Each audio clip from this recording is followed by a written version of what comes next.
juga tentang masalah pusaka tadi harus kita musnahkan dan yang lain-lain.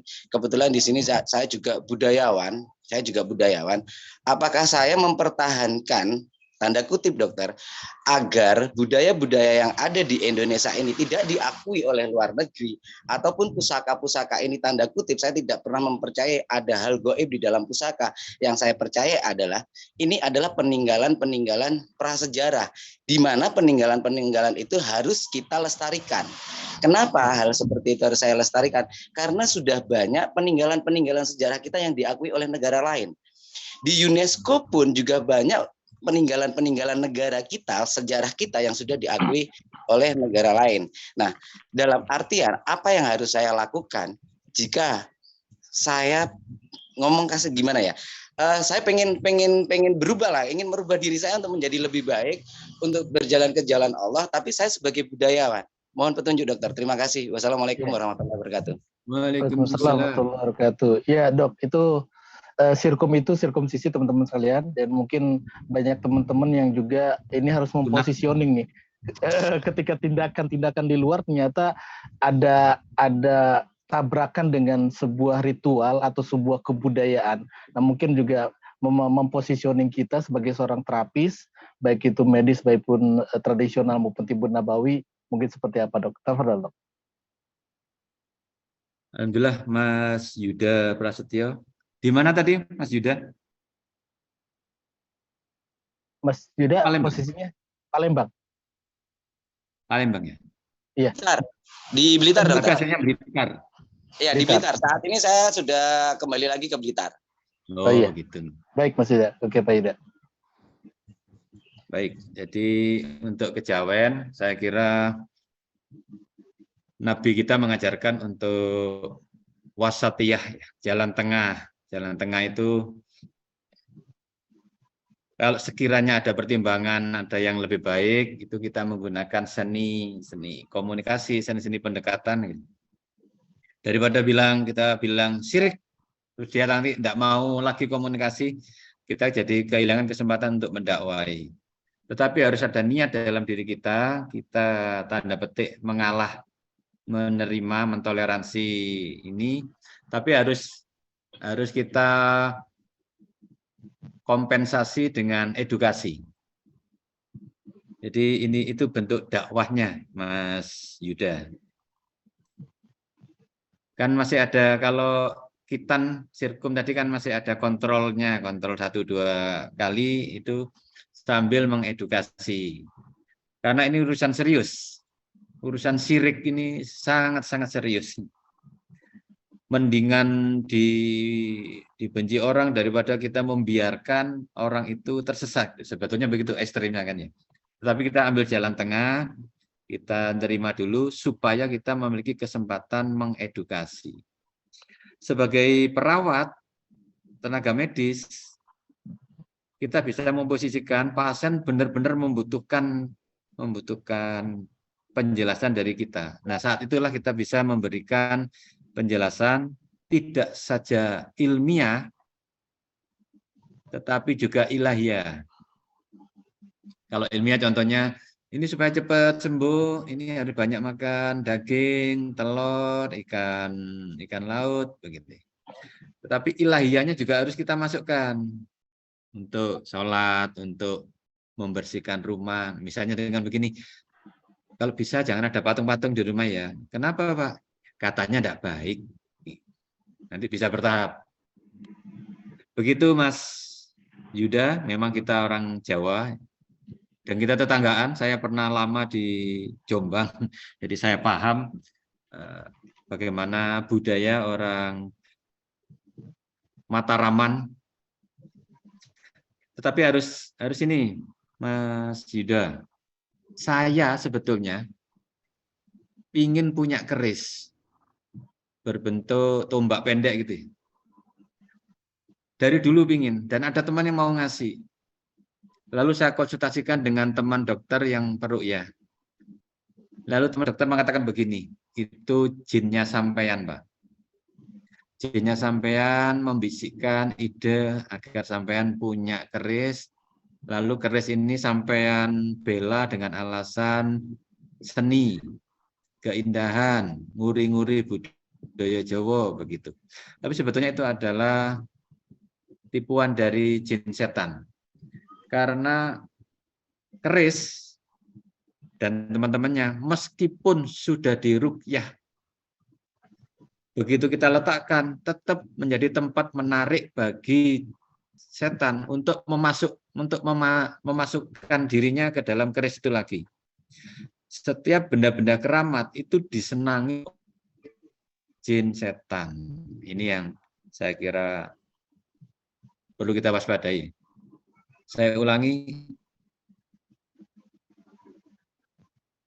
alasan keindahan dengan alasan budaya. Jadi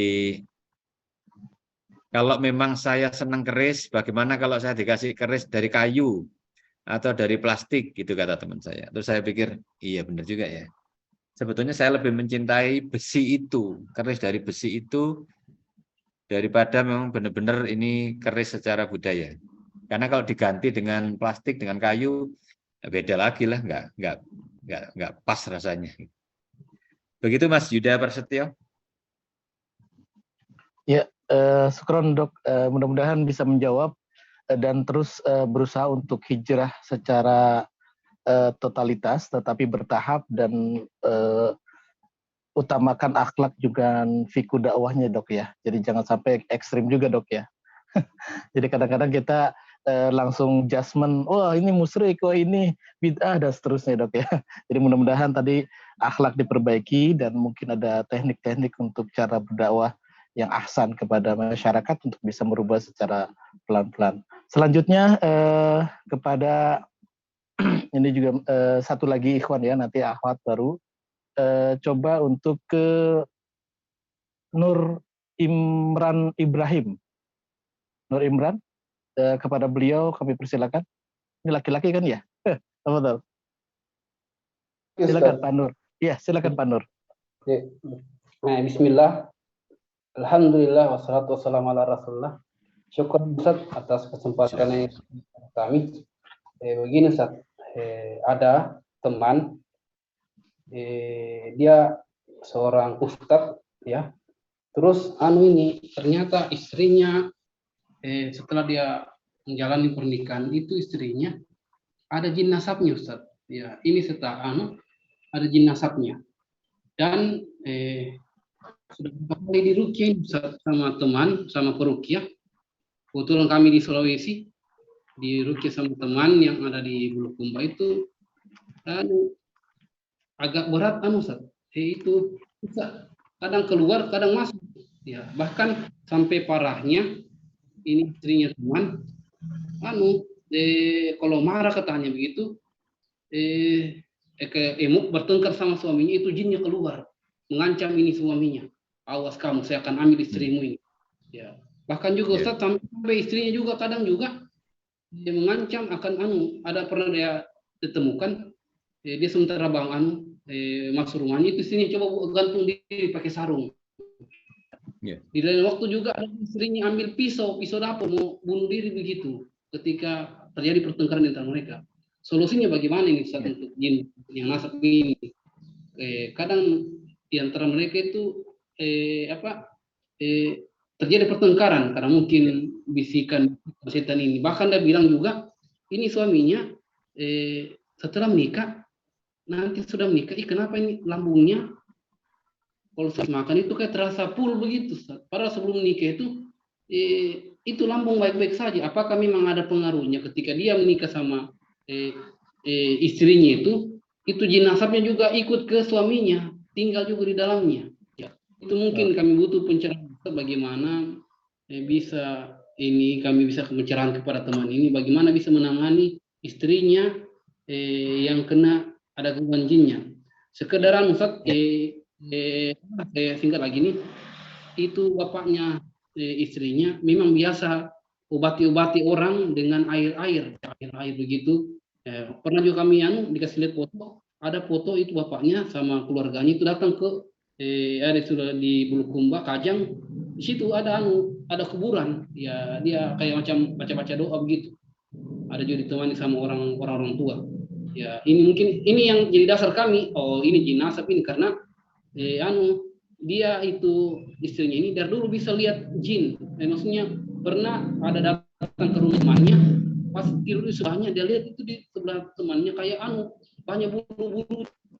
Ini kan tidak bisa, ini seafan ini saya minta maaf, tidak mungkin dia bisa jin kecuali mungkin ada jin dalam tubuhnya. Ya, kami mohon pencerahan ini Ustaz. Baik. Ya, Syukur Masya Allah. Ya, syukran Pak Nur, Akhir Nur.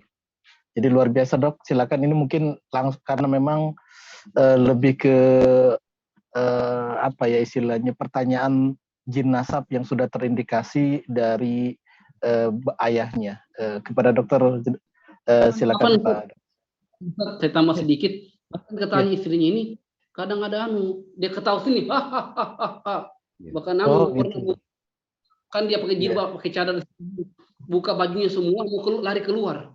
Oh gitu. Iya. Lari keluar, bahkan ditahan sama suaminya, Ustaz.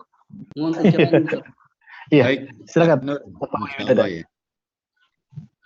Saran saya temannya Pak Nur itu, suaminya, Anda beri bekal dulu. Anda beri penjelasan tentang kelakuan dari jin setan, jin nasab, dan sebagainya. Lalu bagaimana cara menyikapinya? Karena ini kelihatannya jinnya jin dari Kanuragan. Jin Kanuragan itu jin kesaktian. Seperti umumnya pendekar-pendekar ada rasa sombong. Kalau dia disakiti, dia mau diserang, dia mau diusir, pasti melawan. Pasti dia marah. Makanya perlu teknik-teknik ya. Jadi saya sarankan suaminya itu diikutkan dulu pelatihan ruqyah supaya dia siap. Ini agak kompleks urusannya nih, Pak. Apalagi jelas-jelas dia terapis dengan pengobatan syirik, ya, Pak. Pakai dia yang jelas dia pakai buhul-buhul itu kan ya. Menunjukkan dia ada kesirikan. Jadi perlu strategi. Pak Nur Imran Ibrahim, suaminya sebaiknya diikutkan pelatihan dulu, bekalnya sudah cukup, baru nanti kalau perlu dia nanti menghadapi istrinya dibantu dengan peruqyah itu. Begitu Pak Nur, panjang ini nanti. Iya Pak Nur, ya jadi terus pelajari dok ya, pelajari, perdalam, yakini dan seterusnya dok ya, karena insya Allah dalam kaidah apapun pas dengan izin Allah bisa sembuh dok ya. Artinya tergantung tadi keyakinan kita. Harus ada niat untuk menolong dia, menolong istrinya ini. Kasihan dia. Dia seperti tubuhnya dipinjam oleh jin setan ini, dijajah tubuhnya, digunakan untuk aktivitas jin nasabnya. Iya, yang paling baik adalah suaminya yang dok ya, yang harus kuat suaminya, untuk bisa nerapi dok ya. Iya. Oke gitu. Nanti rumahnya juga harus di. Nah itu betul. Jadi tugas-tugas masing-masing kita tuh sebenarnya adalah kalau bisa ya minimal peruqyah untuk keluarga kita masing-masing dok ya. Jadi sebenarnya peruqyah intinya kan apapun yang kita bacakan kalau kita beriman kepada Allah, apalagi kita perdalam keyakinan dengan ayat-ayat Al-Quran, tentunya insya Allah akan diberikan solusi. Itu dok ya. Oke dok, izin untuk bertanya lewat ini dok, pertanyaan dok. Jadi nanti masuk lagi ke ruang Zoom untuk chat. Ini ada pertanyaan dok. Pertama adalah, Ustadz mau tanya, kalau ada anak hobinya mencium CD perempuan, apalagi yang bekas haid, apa ada kelainan jin? Kata dokter psikolog, perilaku menyimpang, apa perlu diruqyah? Dari Ummu Sadam di Kalteng. Silakan dok. Jelas harus diruqyah, itu pintu masuknya dari perilaku seksual. Jadi kalau meruqyahnya atau kalau bisa membekamnya di area kepala tengah, ya umum mugid itu. Di situ ada pusat emosi, pusat insting, syahwat. Lebih baik lagi kalau ketika meruqyah diberi penjelasan dulu bahwa apa yang dilakukan itu adalah maksiat kepada Allah.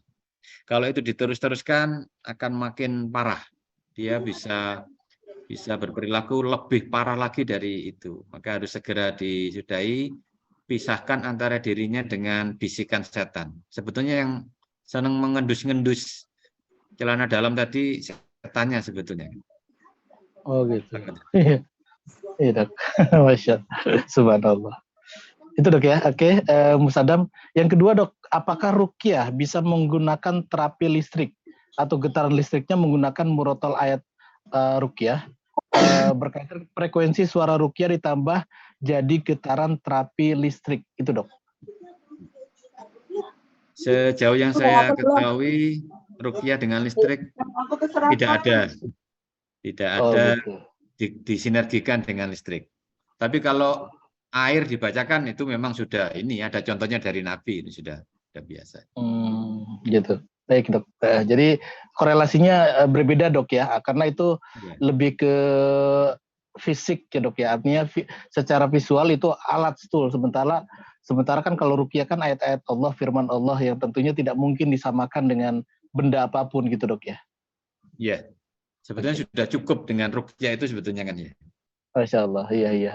Atau mungkin ditambah dengan cukup dengan bekam ataupun ketika pijat di ruqyah, ketika terapi apapun dengan ruqyah juga mungkin itu. Jadi peranan ruqyahnya lebih dominan, tapi tindakan yang lain sebagai pelengkap mungkin dok ya.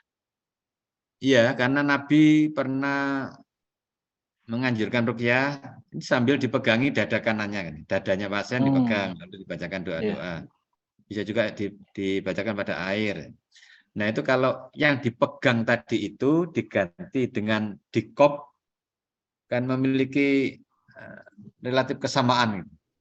Oh gitu. Ya, lebih kuat baik, insya Allah gitu ya. Iya.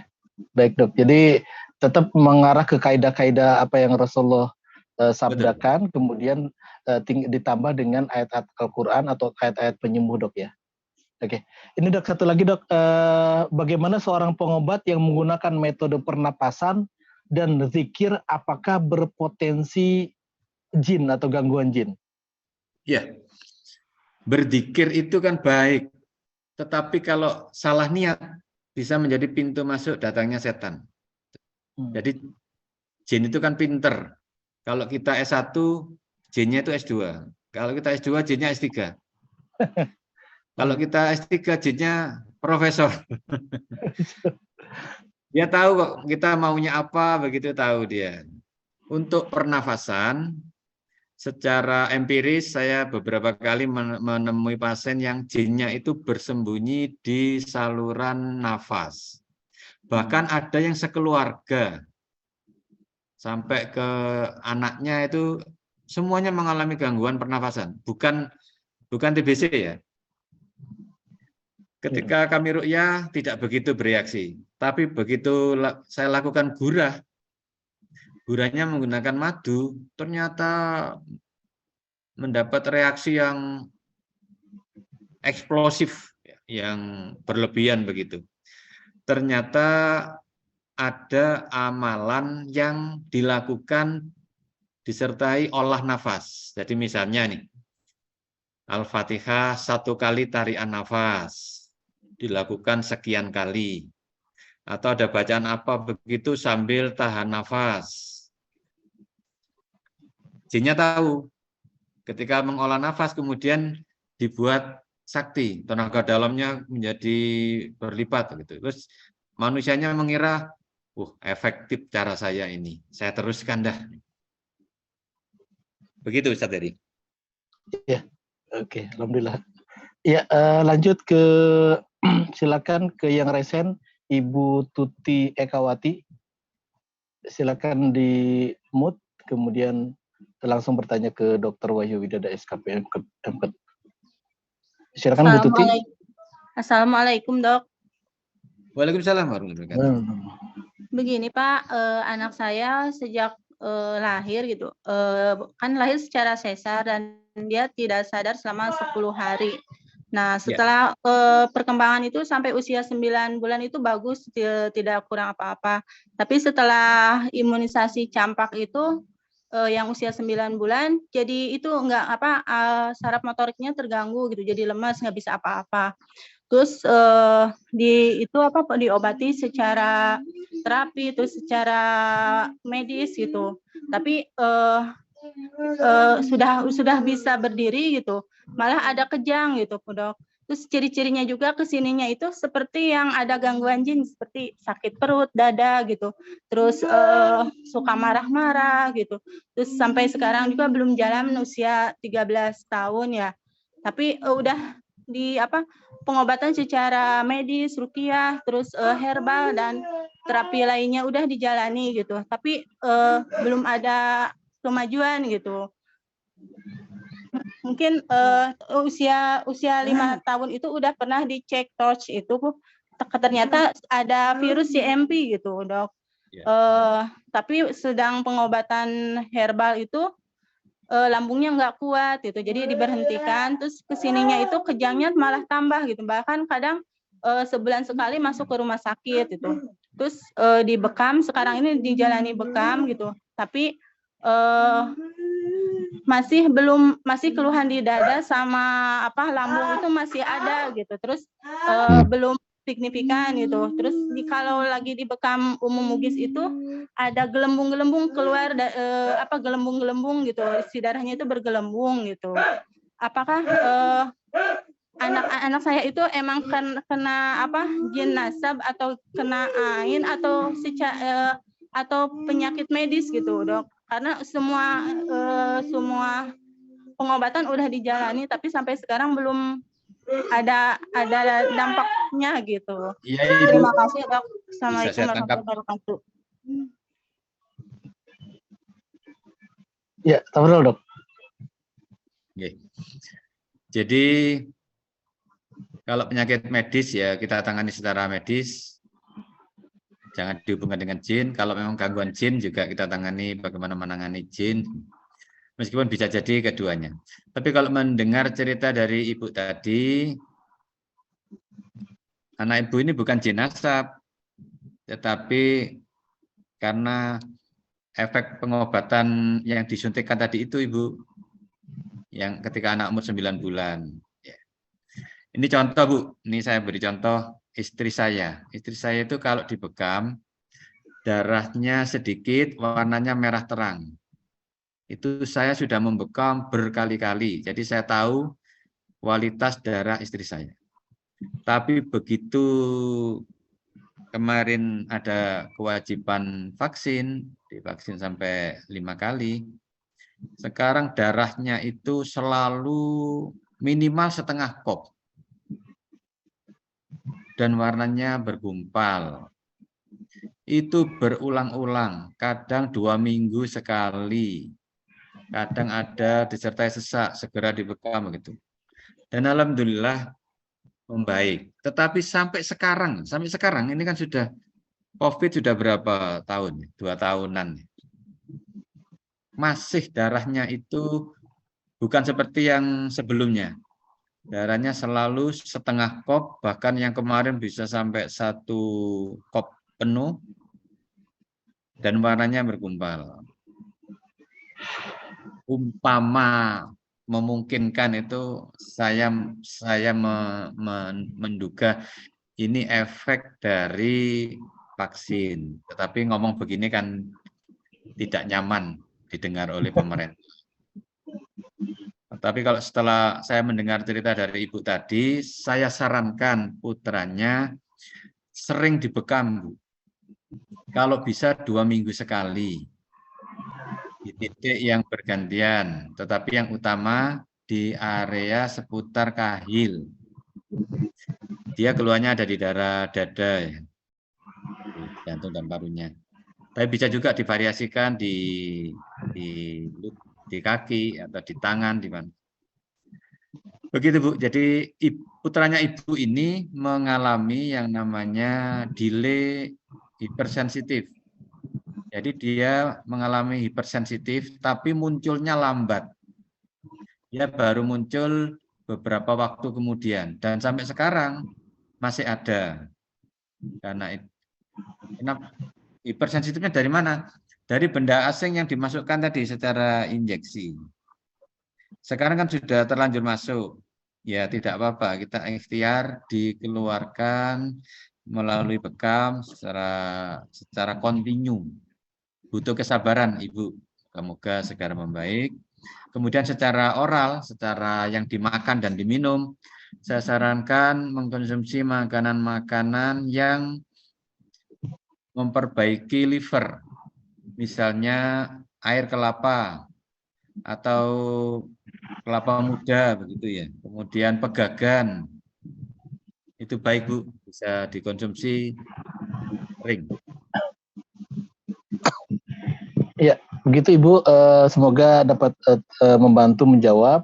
Dan memang fenomena hari ini Dok, ya mohon izin bahwa beberapa keluhan klien itu kan muncul penyakit baru Dok.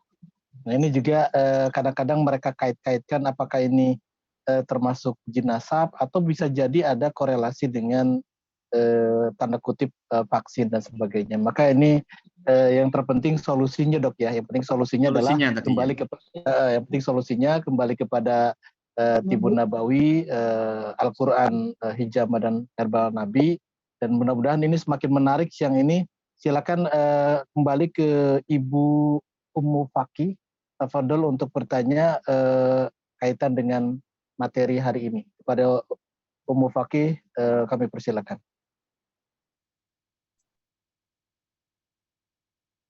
Ummu Fakih, boleh di-unmute.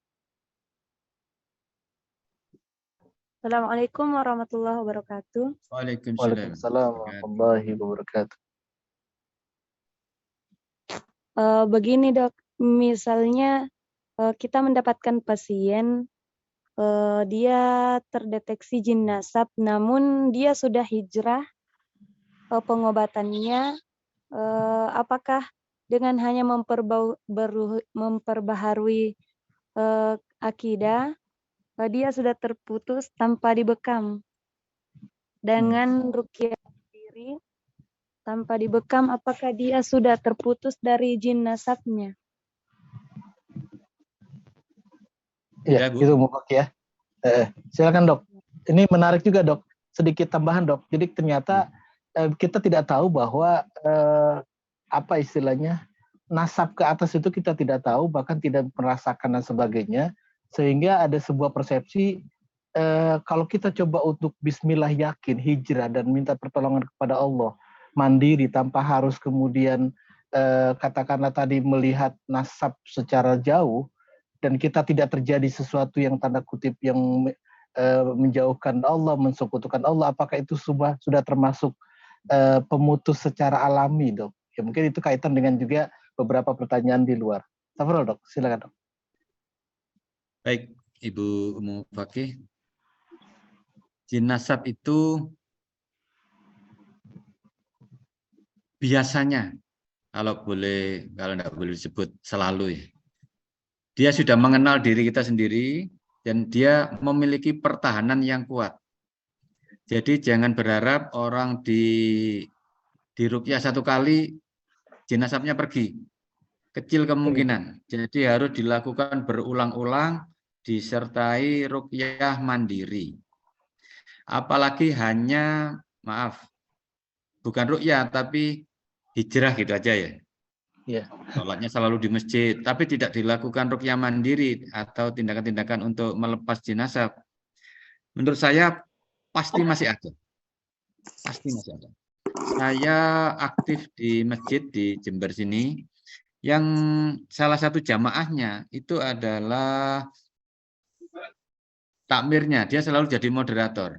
Tetapi beliaunya ini kalau ada di depan pasti ada gangguan ingin kentut. Dia bisa kentut sampai 50 kali dan tidak bau, tapi tidak nyaman karena dia harus berwudhu lagi. Begitu dia ada di depan lagi, kentut lagi, begitu berulang-ulang. Jin ini juga membangunkan sholat tahajud begitu. Pernah dia pura-pura tidak bangun, ternyata selimutnya ditarik. Ada baiknya tapi ada tidak baiknya. Yang tidak baiknya tuh kentut terus itu. Sudah pernah saya ruqyah, masih belum tuntas ya. Karena beliaunya tidak mengerjakan PR-PR-nya, yaitu ruqyah mandiri. Padahal beliau itu selalu sholat 5 waktu di masjid, selalu mengaji, selalu ikut kuliah subuh setiap hari. Sungguh pun begitu, jin nasabnya masih ada. Begitu Bu Umu Fakih. Jadi memang harus dilakukan perlawanan yang sungguh-sungguh. Berarti ruqyah mandiri tetap dilanjutkan gitu dok ya? Harus dilanjutkan, dan harus di kalimatnya harus jelas ya, jangan dibatin, harus kalimat yang jelas, difokuskan. Dijaharkan dok ya? Kalau keluarnya di rahim, ya kita fokuskan di rahim. Misalnya begini, wahai jin nasab yang ada di rahimku, yang selama ini mengganggu menstruasi dan mengganggu kesuburanku, bertobatlah kepada Allah. Seperti itu kalimatnya, gitu. Ya, baik dok. Berarti yang saya pernah baca dok, jadi ketika Rasulullah konsep pengobatan ternyata adalah memegang bagian yang terasa sakit atau dikeluhkan, kemudian berdoa untuk kesembuhan. Jadi tetap harus ada media untuk menyentuh bagian-bagian yang sakit tersebut gitu dok ya. Itu salah satu mungkin dok ya. Iya betul. Baik, begitu mau pakai. Jadi memang tetap harus karena ini kan pertarungan ila yaumil akhir dok ya. Jadi istilahnya sampai kapanpun kita tetap harus dikuatkan, kemudian diperbarui niat kita dan sebagainya gitu dok ya. Masya Allah. Bahkan nanti di akhirat, di pintu neraka, kita itu kan menyalahkan setan. Saya ini masuk neraka karena gara-gara setan. Setannya jawab begini, bukan, saya cuma memberikan inspirasi, yang ngambil keputusan kamu sendiri. Iya betul dok ya. Oke, Masya Allah. Luar biasa, itu gambaran. Oke, selanjutnya kepada ini Rian Ternando, kepada Bapak Rian, silakan di unmute dan langsung bertanya kepada pakar kita, Dr. Wahyu Widada SKPM. Pak Rian, silakan. Assalamualaikum. Waalaikumsalam. Izin bertanya, Pak Dokter. Ya, silakan Pak Rian. Ya, qadarullah, istri ini kan ada sedikit gangguan dari masalah ASI, sedikit kurang. Jadi dokter anak itu menyarankan untuk ditambah support. Ya. Yang ingin ditanyakan, apakah secara medis itu memang ada kasus-kasus tertentu untuk seorang ibu itu mengalami kasus seperti ini? Yang kedua, apabila ini memang gangguan secara medis, adakah titik-titik bekam tertentu yang dapat dilakukan secara ikhtiar kita untuk menanggulangi permasalahan ini, dok? Terima kasih. Ya. Pak Rian ini suami yang baik, ini titipan dari istrinya. Jadi untuk melancarkan ASI, yang pertama titik sunah dulu di daerah punggung, kemudian ditambahkan di daerah dada, yaitu tempatnya di antara dua payudara atau di bawahnya payudara, di kanan kiri. Kalau nyeri di atasnya payudara, seperti itu yang pernah saya pelajari. Kemudian untuk konsumsinya bisa daun katuk, tapi yang paling mudah adalah habatus sauda. Habatus sauda ini menurut cerita tetangga-tetangga itu, wah kalau minum ini banjir asinya gitu. Apakah jin setan bisa mengganggu fungsi-fungsi reproduksi? Sangat mungkin, terutama yang sekarang ini ya. Dia membisikkan sesar aja, begitu. Tapi kalau di tingkat ASI tidak begitu kelihatan, tidak begitu ini kelihatannya, tidak begitu serius dia, tidak begitu penting. Tapi kalau ketika hamil, sesar aja. Kan lumayan kalau sesar itu. Dan sekarang hampir selalu 80% orang hamil itu sudah berpikir saya harus siap-siap sesar begitu. Mungkin untuk alasan keindahan di samping alasan medis beneran ya. Tetapi memang jinnya diduga ikut berperan di sana. Begitu tadi. Begitu Pak Rian ya. Larian ya. Jadi itu luar biasa, ada solusi yang kalau boleh saya tambahkan, semua sifat biji-bijian itu baik untuk memposter ASI. Itu Ya. tambahan. Itu. Protein Oke. ya. Iya betul. Kemudian selanjutnya silakan kepada Ibu Evi Wonogiri, kami persilakan untuk langsung bertanya kepada Ustadz Wahyu Widada. Bu Evi, silakan. Ya, terima kasih Pak Suheri. Ya, ya. Assalamualaikum warahmatullahi wabarakatuh. Waalaikumsalam. Izin bertanya, dokter. Tadi dokter menyebutkan ada jin kanuragan ya. Nah, Ya. itu bagaimana untuk menghilangkannya? Sedangkan orang yang ada jin kanuragan tersebut tidak tahu bahan sarana untuk bisa menghilangkan jin tersebut. Padahal dia udah rajin baca Al-Quran, sholat 5 waktu, seperti itu. Tapi dia sulit mengendalikan saat jin itu mulai bereaksi gitu.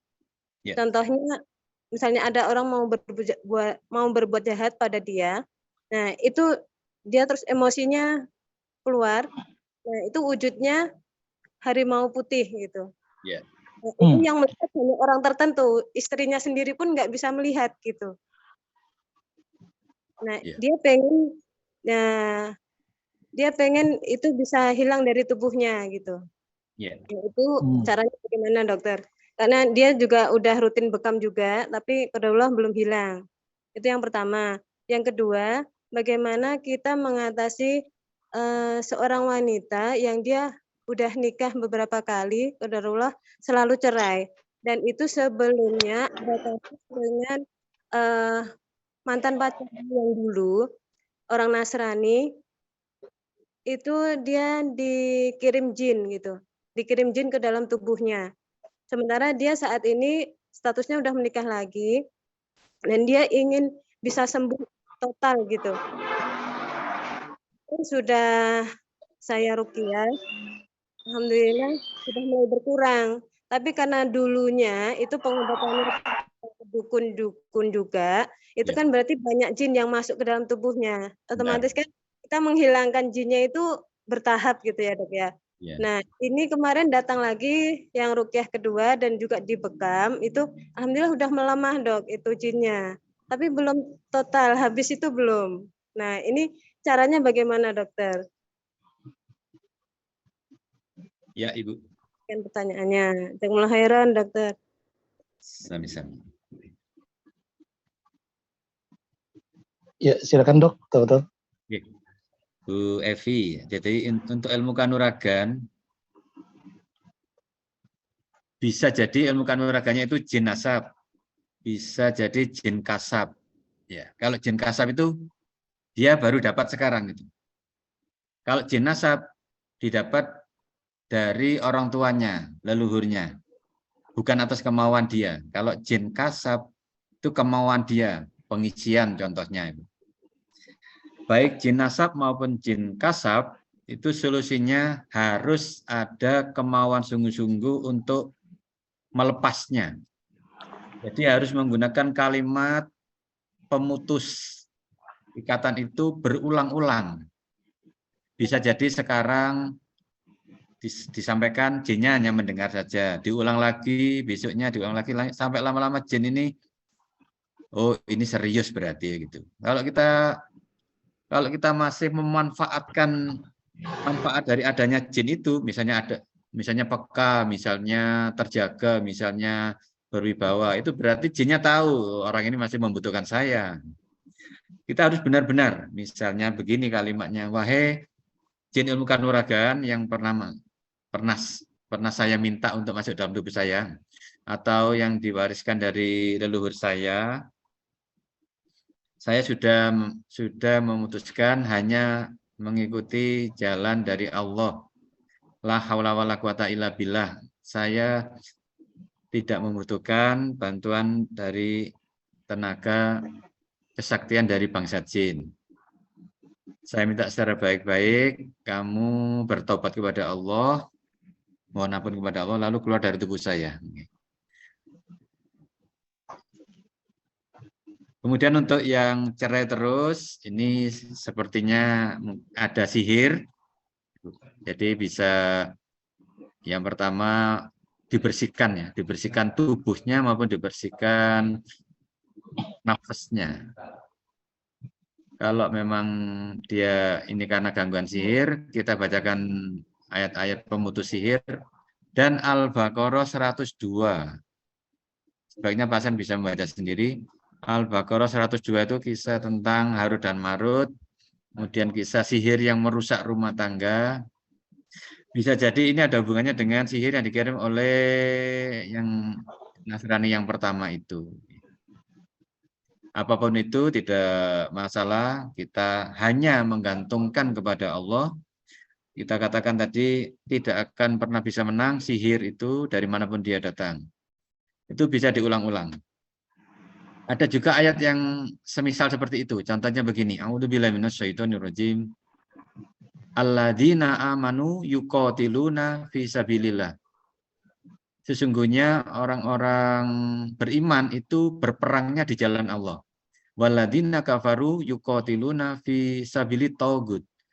Orang-orang kafir berperangnya di jalan taugut. Faqatilu, ini dalil perintah untuk ruqyah. Faqatilu auliya as-syaiton. Perangilah teman-temannya setan. Auliya as-syaiton. Perangilah teman-teman setan. Dukun, paranormal itu teman-teman setan.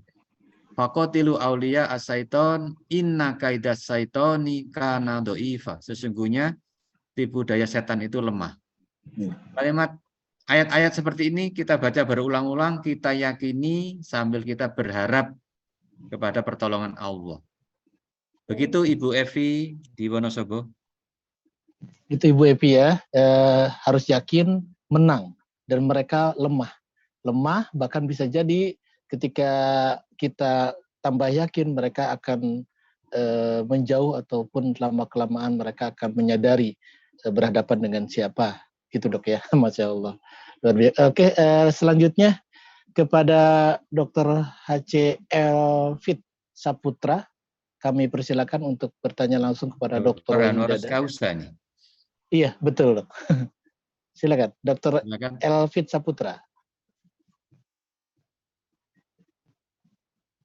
Pak Elvit Saputra, ada monitor, ada di ruangan Zoom.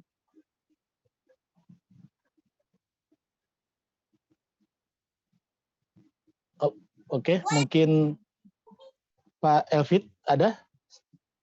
Sekali lagi monitor. Halo? Iya, Pak Elvit Saputra. Bukan Pak Burhan. Oh, Pak Burhan, bukan ya. Oke. Lanjut ke Tolong ayat terakhir tadi surat apa? Quran. Oh iya. Dok, surat apa Dok tadi Dok? Al-Anfal kalau Dok ya? Mungkin An-Nisa 76. An-Nisa ya? Oh iya. An-Nisa 76. An-Nisa 76. An-Nisa 76 ya? Al-Baqarah 102. Ya. Jazakallah khairan. Iya, baik. Selanjutnya ke Faras Kalimantan Selatan. FAA. Ada? Ini Ibu Faras atau Pak Faras? Assalamualaikum. Oh iya, assalamualaikum. Silakan Ibu. Nggih, Ustadz, mungkin beberapa pertanyaan nggih. Yang pertama terkait dengan peruqyah akhwat ya. Menurut Ustadz apakah beresiko atau enggak gitu kan ya ketika peruqyah itu seorang akhwat gitu ya. Nah, kemudian yang kedua ada teman gitu yang terapis juga, tapi setiap membuka orang itu dia sering drop ya, akhirnya berhenti jadi terapis ya karena setiap sering nanganin pasien itu dia sendiri yang drop gitu, yang sakit gitu. Apakah itu juga efek dari ya kan karena membekam mungkin ada kaitannya dengan jin yang mungkin marah dengan dia atau gimana gitu ya, ikut terganggu atau gimana gitu ya. Kemudian yang ketiga itu sering nemu kasus terkait dengan tadi ya gangguan jin nasab, sama pasien yang indigo itu lumayan banyak nemuin. bagaimana sih penanganan secara kontinunya untuk pasien yang punya gangguan jin nasab ini ya? Harus seberapa sering dibekam, harus seberapa sering diruqyah juga. Nah, kemudian apakah jin nasab itu bisa diputus dari diri kita sendiri? Kadang dari pihak leluhurnya atau pihak orang tuanya itu mereka nggak mau ngebuang gitu. Cuma kan efeknya kan sakitnya ke anaknya. Nah, anaknya ini mau berobat, mau sembuh, tapi dari leluhurnya, baik dari kakeknya, itu nggak mau ngebuang gitu. Ya kan dapatnya dari sana. Jadi apakah secara personal mandiri itu bisa diputus gitu? Yang terakhir itu di sini mungkin juga banyak ya kayak metode penyembuhan ruqyah, cuma nanti untuk melepasnya itu pakai syarat, Ustaz. Pakai syarat misalnya harus begini, harus begitu gitu kan ya. Ada yang di sini kan ada yang Habib, ada yang Ustadz, yang jadi kayak menyarankan dengan memutus perjanjian itu harus memenuhi janjinya juga gitu, bilangnya kayak gitu. Jadi apa dulu yang dijanjikan harus dipenuhi juga dengan memenuhi syarat itu. Itu apakah masuk dalam ranah kesyirikan atau bagaimana? Ya, Mahar ya, Bu ya? Inggih, ya mungkin Biasanya disebut mahar. Inggih, jadi sesuai dengan perjanjiannya gitu. Di sini banyak seperti itu. Nggih, jazakallah.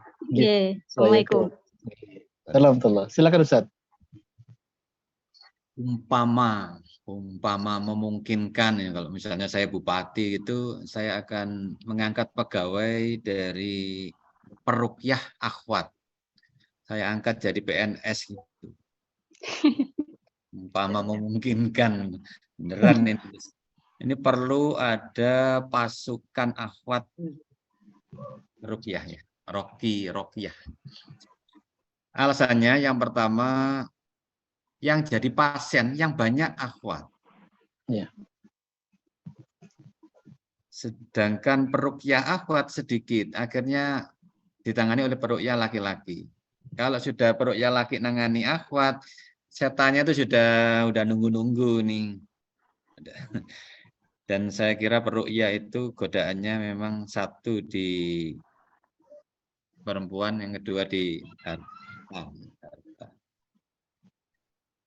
Umpama memungkinkan,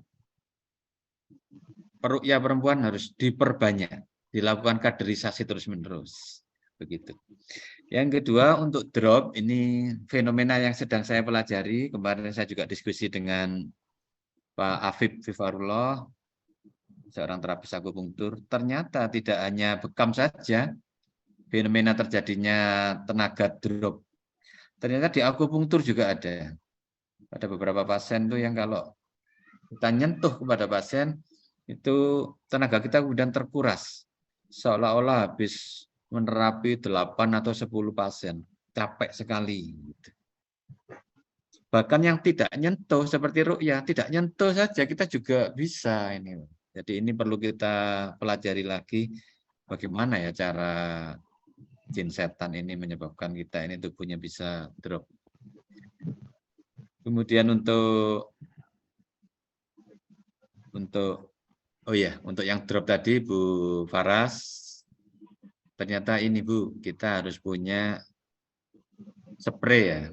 Spray itu diisi dengan garam, air garam, ditambah jeruk, jeruk nipis atau gitu ya.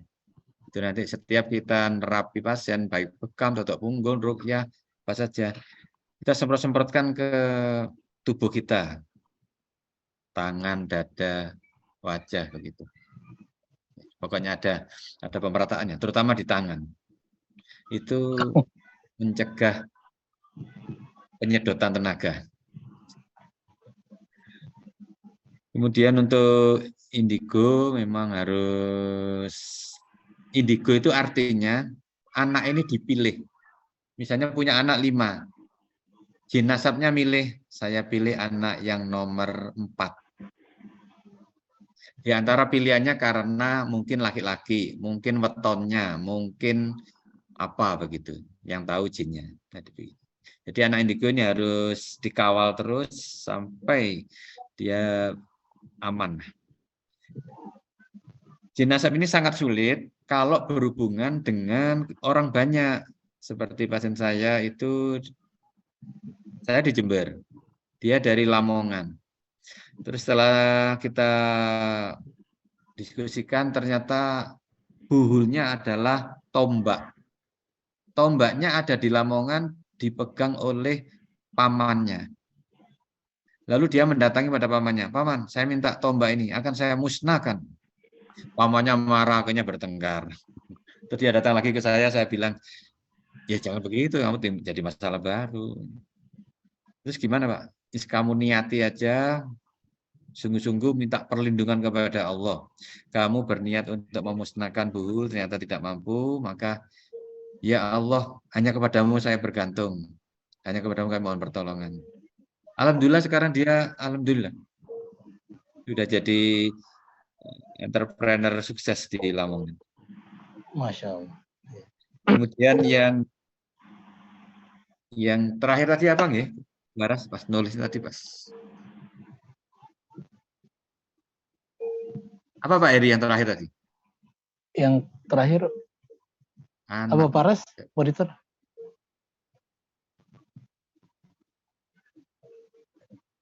Lupa dok. Pak Paras, monitor, mungkin diperjelas kembali.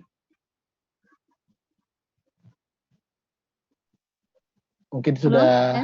Halo? Iya, yang ketiga apa, Ibu? Yang terakhir apa, Bu Paras? Jadi penanganan secara kontinu pasien yang seperti ini itu bekam dan rukiahnya seberapa sering gitu. Oh, terus gitu. juga tadi rukiah yang ya baik itu guru-guru atau habib gitu yang dengan harus ada mahar tadi. Oh, yang mahar. Oh, iya. Iya. Tulisan saya sendiri saya tidak bisa membaca tadi. Syarat ini.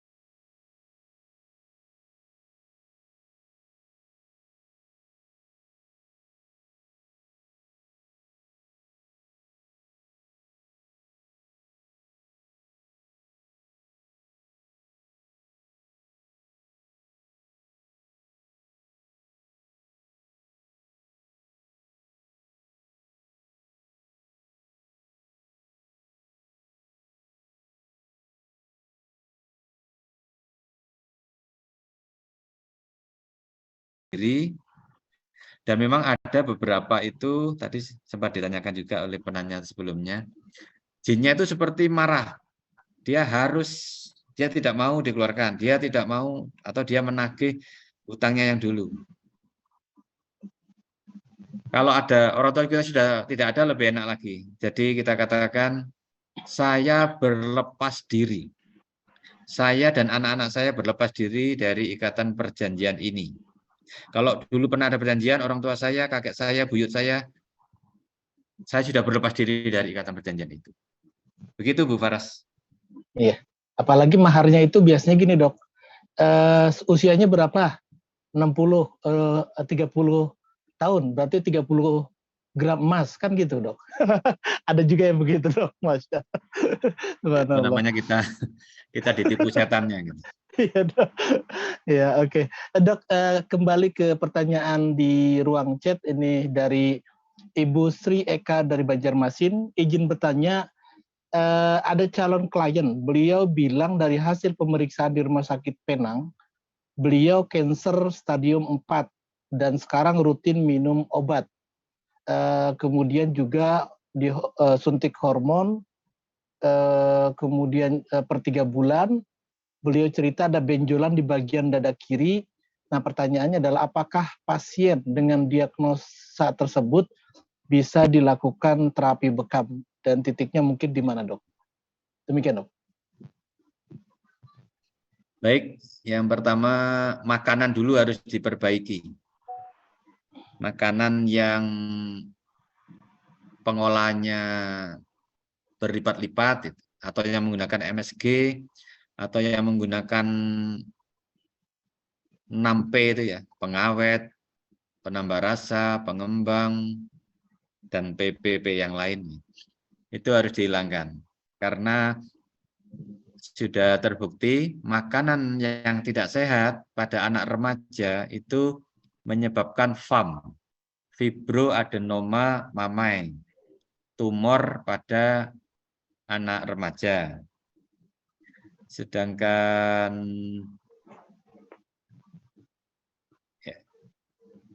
itu nih. Kemudian untuk zat-zat kimia sebaiknya diminimalkan karena ada efek delay hipersensitif. Jadi saya sarankan kalau memang sudah tidak cocok, kalau pakai kontrasepsi sebaiknya ditinggalkan karena namanya alerginya itu delay alerginya, delay hipersensitifnya kan bekerja terus. Lama-lama dia akumulasi membentuk benjolan. Sekarang sudah terjadi begitu, ini kan sakit. Saya menyarankan kalau orang sehat itu bekamnya sebulan sekali. Tapi kalau sakit 2 minggu sekali. Diutamakan setelah titik-titik sunnah juga titik di area yang dekat di pusat sakitnya. Jadi kalau payudara ya di seputar payudara, apa kanan kirinya atau atas bawahnya. Begitu, sambil memperbaiki makanan yang masuk, sambil meningkatkan makanan-makanan yang anti kanker ya, seperti kunyit putih dan herbal-herbal yang lain, herbal dapur itu semuanya baik. Begitu Ibu. Iya, Dok. Syukron, Dok. Bertanya lagi, Dok. Ini izin bertanya, kalau masturbasi atau onani, apakah ada indikasi orang tersebut gangguan jin? Karena kalau menurut penjelasan dokter B atau medis lah, itu wajar. Nah, terus yang kedua adalah jika gangguan jin, titik mana yang dibekam dan ayat apa yang harus dibacakan? Kalau kepepet ya, pilihannya dia berzina atau onani, maka onani dibolehkan. Tapi kalau diam-diam gini onani tidak boleh. Ini termasuk kalau dalam agama dilarang. Kalau menurut dokter tadi ya terang saja dia sebagai dokter jawabannya begitu. Jadi onani tidak boleh. Kemudian untuk bekamnya lebih sebelum dibekam dia harus ada kesadaran bahwa apa yang saya lakukan ini tidak baik dan harus dihentikan. Untuk bekamnya bisa bekam-bekam sunnah biasa, tapi kalau dirasa perlu dia mengambil titik di daerah kepala. Gitu Pak Eri. Ya, baik Dok. Syukran Dok. Masya Allah. Jadi sudah jelas ya titik-titiknya. Kemudian ini Dok, ini menarik Dok.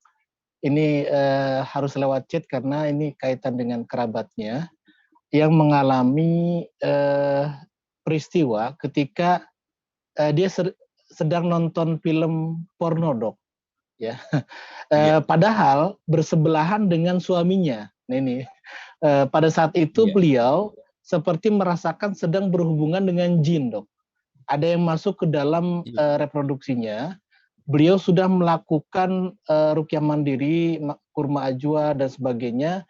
Alhamdulillah ada respon sedikit, tetapi masih belum hilang gangguannya Dok. Misalnya seolah-olah keluar laba-laba dari alat kelaminnya atau reproduksinya. Ya, pertanyaan apa ini mungkin perlu diapakan supaya lebih maksimal Dok, termasuk juga titik bekamnya di mana Dok. Demikian Dok. Yeah. Ini kayaknya pas ini bukan jin nasab ini jin beneran. Jadi jinnya ini jin pornografi deh. Dia tahu kalau orang ini membutuhkan sensasi seksual yang tingkat tinggi.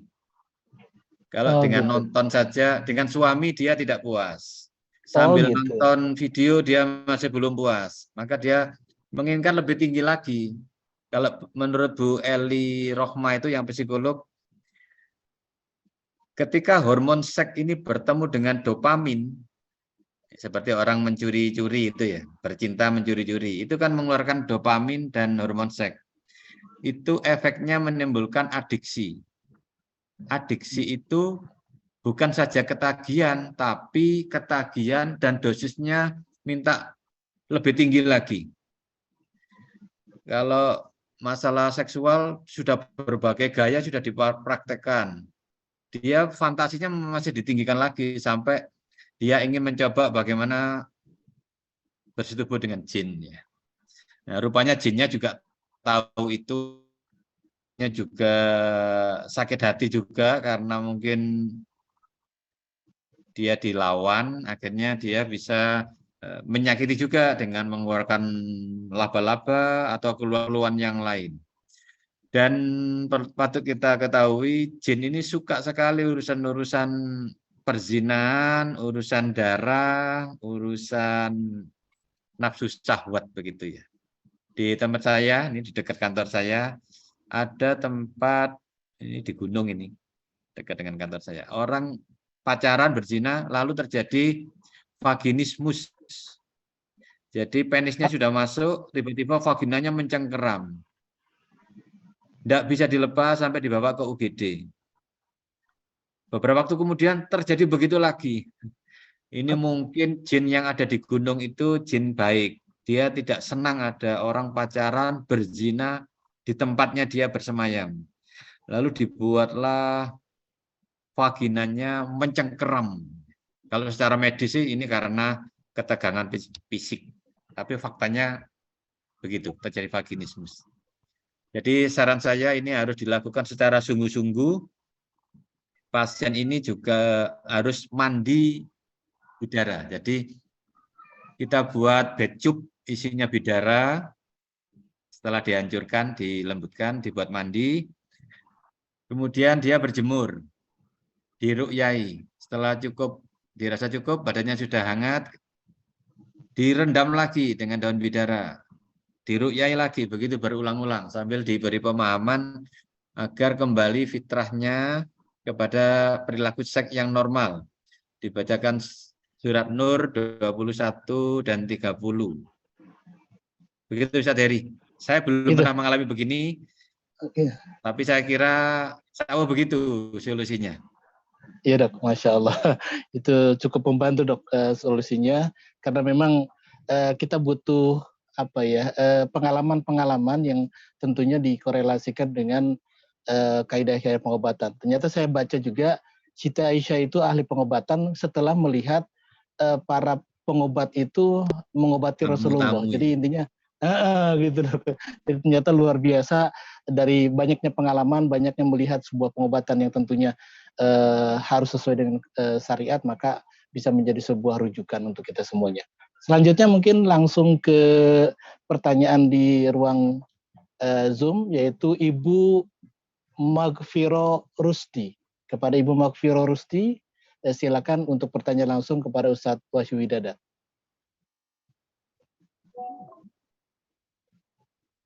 Ibu Magfiro, masih ada di Zoom kah?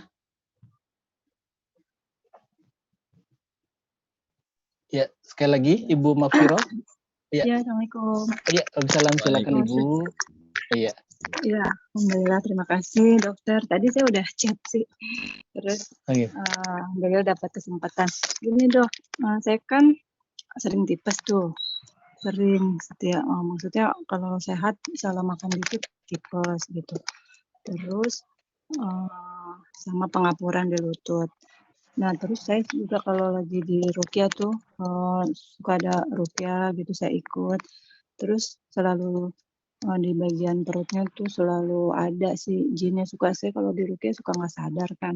Tapi separuh sadar gitu. Separuh sadar, separuh enggak. Di perut ada tuh nanti nggak mau keluar itu jinnya ngomong gitu. Jadi dia ada di perut tuh. Jadi katanya jinnya dia senang sama saya, jadi selalu bikin saya sakit. Maksudnya, tapi dia suka bilang saya bikin Vira kuat gitu di badannya karena Vira capek di rumahnya gitu. Maksudnya gitu deh tuh jin kan. Yang udah gitu, saya juga kan suka ngebekam orang. Tapi jarang, saya yang baru pindah ke Tangerang ini jarang belum ketemu tempat bekam yang ahwat gitu, yang deket. Nah, kalau di bekam itu harus sering ya, dok, saya tuh. kalau sering tipes gini nih lagi bed rest nih di rumah. Jadi nggak Untuk kerja. tipes Bu ya. Sama pengapuran, iya sama pengapuran di lututnya itu kan di ronsen tuh ya, ada pengapuran hasil labnya disuruh dokter operasi, tapi saya nggak mau gitu kan. Jadi saya agak terbatas gitu kegiatan, maksudnya padahal saya sering herbal gitu. Jadi di lutut suka panas kalau jalan capek dikit sakit. Jadi kayak suka lemes-lemes aja badan, itu apa pengaruh jin juga ya, Dok? Itu aja sih, Dok. Silakan Dok. Kaitan dengan tipes, kemudian pengapuran, mungkin bisa jadi ada campur tangan jin atau mungkin herbal yang tepat dan titik bekam yang tepat Dok, untuk menghindari operasi juga. Kalau ini kan jelas jin memang. Jelas jin. Dan jin ini, jinnya Ibu Magfiro ini kalau diruqyah dia tahu ini mau diruqyah nih, terus dia merebut kesadarannya. Jadi Ibu ini menjadi setengah sadar. Mestinya Ibu ini harus menjaga kesadarannya. Jadi harus terus menyimak ruqyah itu. Jangan sampai terbawa lalu setengah sadar, apalagi tidak sadar. Tidak boleh, Bu. Jadi Ibu harus sadar terus. Jadi selama di ruqyah harus menjaga kesadaran, menyimak terus bacaan-bacaan itu. Kalau jinnya berusaha untuk mengalihkan perhatian, dibuat ngantuk, dibuat setengah sadar, kalau perlu dibuat tertidur, itu reaksi dari jinnya. Jadi jinnya ini sudah pintar ini, gimana ya caranya supaya tidak diruqyah, apa telinganya ditutupi atau dibuat ngantuk, itu dia sudah tahu. Jadi Ibu harus berperang dulu untuk cara-cara ketika diruqyah itu. Kalau diruqyah kan tidak terlalu sulit, Bu. Bisa sering-sering aja disetel di YouTube ya. Seperti saya nih, tiap hari di tempat kerja saya selalu nyetel ruqyah atau bacaan-bacaan Al-Qur'an yang lain untuk perlindungan diri sendiri. Jadi rupanya jin yang ada dalam tubuh Ibu ini mengganggu di pencernaan. Bisa berupa tipes, berupa emah, dan bisa jadi dia juga meluas, bisa ke lutut, bisa ke satu lagi apa begitu ya. Untuk apa ini bukan murni fisik. Kalau memang begitu Ibu ini aja mengonsumsi habatus sauda. Habatus sauda ini selain memperbaiki tulang-tulang dan sendi supaya tidak keropos, ada penelitiannya ya. Juga dia ditakuti oleh jin. Jadi kalau orang mengkonsumsi habatus sauda lama dia, karena dia merasa tidak nyaman.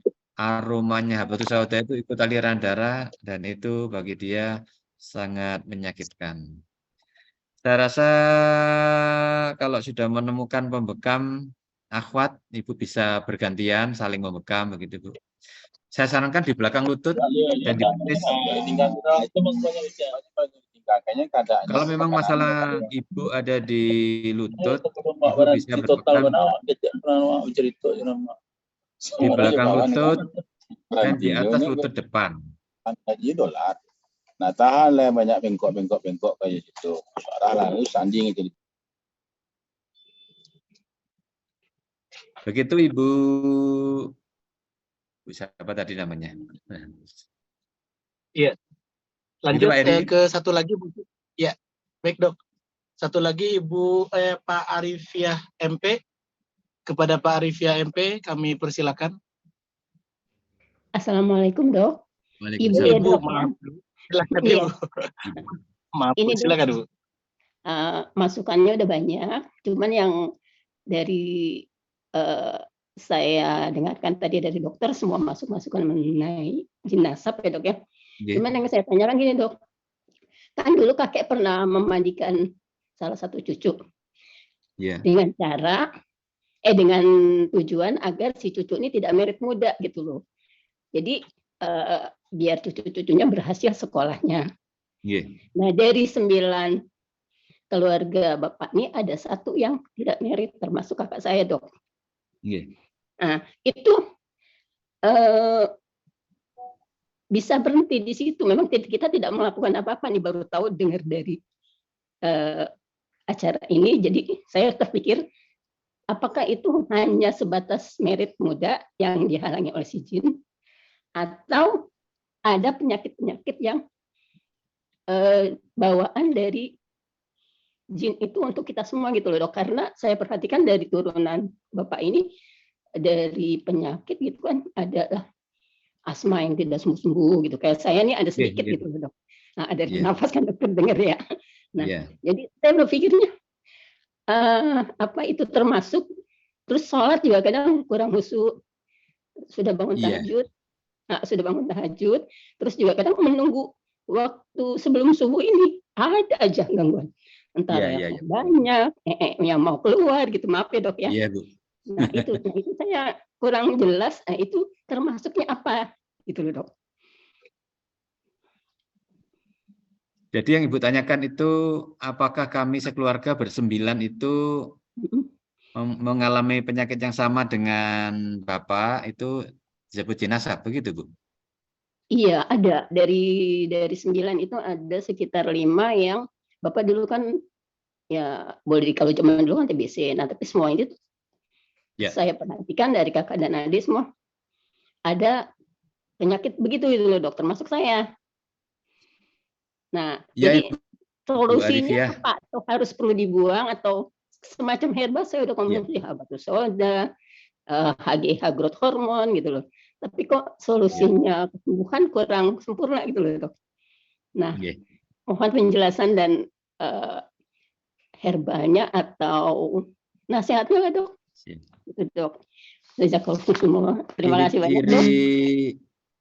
Ciri-ciri jenazah itu Bu, asma, tensinya rendah, sering sakit kepala, sakit mah, kemudian gangguan menstruasi atau sakit kulit yang tidak sembuh ya.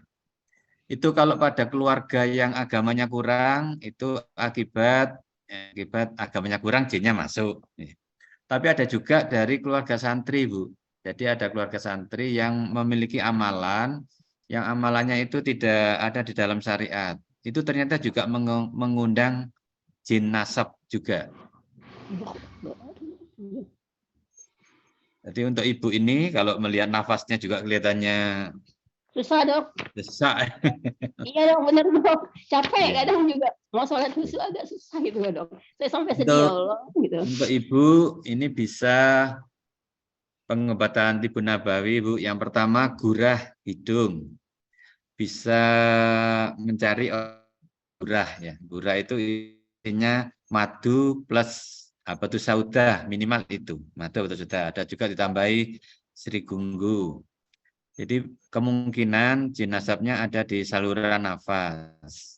Kemudian bekam di titik sunnah dan ditambah di area perut bawah. Karena udah jelas Ibu sering bermasalah pada pencernaannya. Dan itu tanda-tanda dari jin nasab juga. Tetapi yang tidak kalah penting, Ibu harus membaca ikrar pemutus, Bu. Ruqyah mandiri, di dalamnya ada ikrar pemutus. Jadi ikrar pemutus bisa dibaca di awal atau di akhir. Kalau di awal misalnya kita baca niat, kemudian Al-Fatihah, Al-Baqarah, awal, tengah, akhir, kemudian atau ayat 1, lalu 3 kul, baru kemudian dibacakan ikrar pemutus. Begitu Ibu. Untuk ikrar pemutus ada yang langsung gitu aja, ada yang begini. Doanya ada tiga alinea ya. Alinea yang pertama begini. Ya Allah, ya Rahman, ya Rahim. Kalau penyakit yang saya alami ini disebutkan, misalnya tensi rendah, sering gangguan pencernaan, gangguan perjodohan, atau penyakit yang lain, disebabkan dosa-dosa saya di masa lalu, atau dosa orang tua saya, atau dosa leluhur saya, yang belum sempat ditaubati, belum sempat diistighfari, maka mulai ini ya Allah saya mohon ampun kepadamu. Ampunilah saya, keluarga saya, ampunilah orang tua saya, ampunilah leluhur-leluhur saya. Dan kami mohon kepadamu ya Allah, berilah saya kesembuhan, angkatlah penyakit ini, karena hanya Engkau yang kuasa untuk menyembuhkan. Allahu Wasafi, Engkau Maha Penyembuh. Itu alinea pertama. Alinea yang kedua, fokus ke penyakitnya. Ya Allah, kalau di dalam tubuh saya ada jin nasab yang ada di kepala saya, sehingga sering muncul berupa mimpi-mimpi, atau tindian, atau sesak di dalam dada saya, atau gangguan di rahim saya, atau di dalam pencernaan saya, maka kami mohon kepadamu, ya Allah, sembuhkanlah penyakit saya. Kalau ada jin nasab di dalam tubuh saya, mulai hari ini saya mengucapkan Bismillahirrahmanirrahim, keluarlah wahai jin nasab yang ada dalam tubuh saya. Alinea yang ketiga, kita menyebut jinnya. Wahai jin yang ada di kepala saya, yang sering muncul berupa mimpi, pikiran yang aneh-aneh, sakit kepala, vertigo, migrain. Wahai jin yang ada di dada saya, yang sering menyebabkan berdebar-debar, yang ikut aliran darah saya, yang ada di rahim saya, yang menyebabkan gangguan menstruasi, saya sudah membaca ikrar pemutus. Terima kasih sudah menjaga saya selama ini, tetapi selanjutnya cukuplah Allah yang menjaga saya. Hasbunallah wa ni'mal wakil, ni'mal maula wa ni'man nasir. Saya sarankan Anda masuk ke dalam agama Islam, membaca 2 kalimat syahadat, lalu mengikuti syariat Bapak Allah. Moga-moga Allah mengampuni dosa-dosa Anda yang selama ini telah mengganggu keluarga saya. Begitu Ibu Arifiyah. Moga-moga ini menjadi jalan kesembuhan bagi Ibu dan keluarganya. Amin. Ya, Masya Allah. Luar biasa.